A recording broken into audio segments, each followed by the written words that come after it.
এখন কুকুর কিন্তু বিশ্বস্ত প্রাণী, প্রভু ভক্ত। এটারও একটা কারণ আছে। কুকুর তৈরি বাবা আদম আলাইহিস সালামের নাভির থেকে। কেন?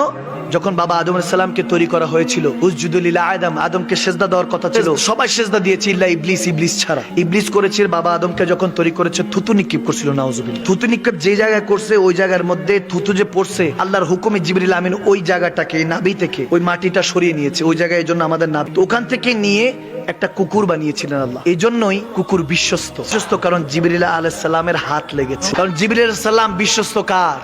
ইনের হাত লেগেছে, বিদায় বিশ্বস্ত। আর প্রভু ভক্ত মানুষকে কেন কুকুর দেখবেন একটু, ওই মানুষ দেখলে যদি একটু বিস্কিট দেন, দেখবেন লেজটা লড়াইতে থাকে, ঠিক কিনা? কারণ কেন? ওই যে বাবা আদম আলাইহিস সালামের অংশ থেকে বানানো, এই জন্য। মারহাবা বলেন। নাপাক কেন? শুকনা থাকলে নাপাক না, ভিজা থাকলে নাপাক। গায়ে যদি লাগে, আপনাকে 7 বার বিসমিল্লাহির রহমানির রহিম বলে ওই জায়গার একটা অংশ ধুয়ে ফেলতে হবে, কাপড়ের একটা অংশ ধুয়ে ফেলতে হবে নাপাক অবস্থায় যদি থাকে। এখন এই নাপাকি এই জন্য এসেছে কারণ শয়তান